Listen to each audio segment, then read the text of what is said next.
普段こういう雑談系はメンバーシップの方で流してるんですけども、少し界隈で話題になってるんで、今回一般動画の方で公開したいと思います。仮想通貨バブル来ない説が囁かれてきましたね。このチャンネルでも何個かそういうようなシナリオを出してきましたけども、以前とはまた状況も変わりましたんで、今の私の現状の考えを動画に残しておこうと思います。今回はバブル来ないシナリオと来るシナリオ、主に2つのシナリオを想定して、最近の各国の動きから今後どのように変化していくのかを考えていこうかなと思うんですけども、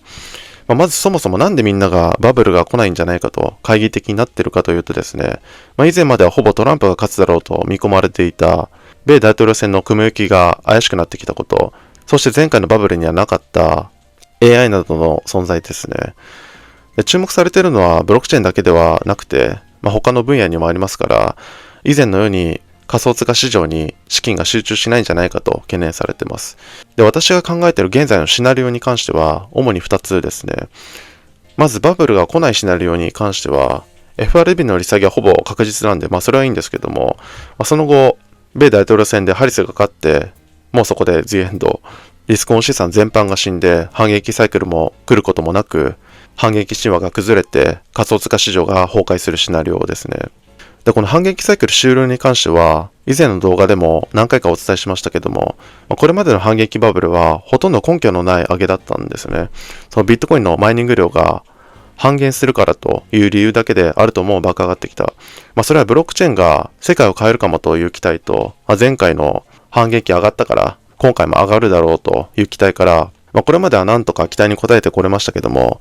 今ではですね、その仮想通貨以上に期待されている分野もありますし、よくよく考えたら、反撃サイクルの中身は何もないと。今となってはその期待も薄れてきてます。で、この反撃サイクルが来ないとなると、今回の反撃サイクルめがけて短期的にかけてる人もそうですし、4年に一度上がってそこでも上がるから、長期的に積み立ててるんだという人たちも撤退する可能性がありますよね。なのでそういうところから反撃神話の崩壊から仮想通貨市場全体が崩壊してしまうシナリオですね。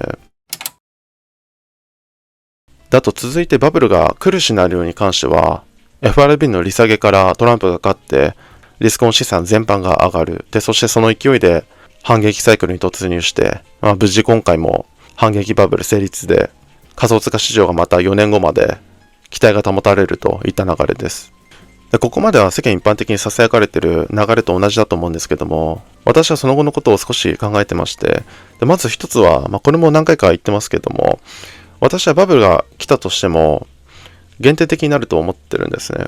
前回バブルで期待されてた ETF とか各国がビットコインを保有するとかはもう実現してますし、次の期待がもうない。あとは AI 市場などもありますし、過去とは比べ物にならないくらいアルトの数があります。前回バブルとは違って資金が分散する要因がたくさんあるんで、時価総額の低いアルトやミームがまた100倍を記録して話題になることはあると思いますけども、それは以前よりもかなり稀になるんじゃないかなと、前回のパフォーマンスを超えられないんじゃないかなと思ってます。で、あとこれらに加えて私が気になっているのは最近の日本の動きですね。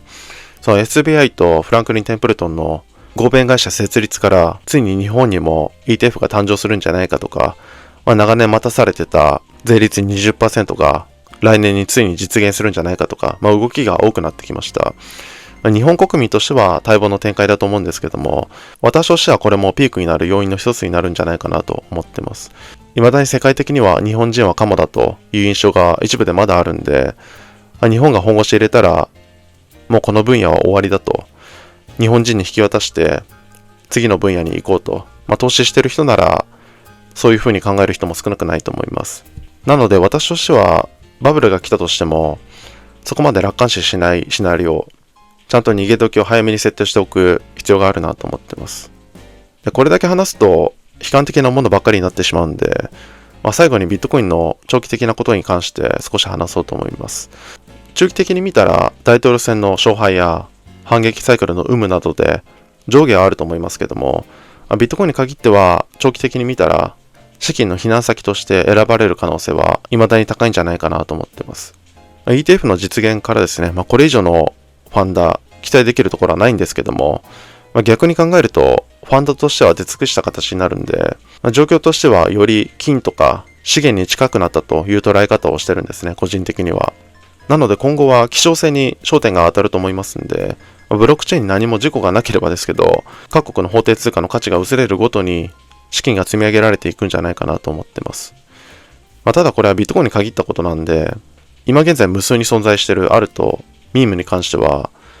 バブルの時かけるのはいいけど、長期的には厳しい。その辺の考えは変わってないというような感じですね。また世界の動きによって、その後の考えや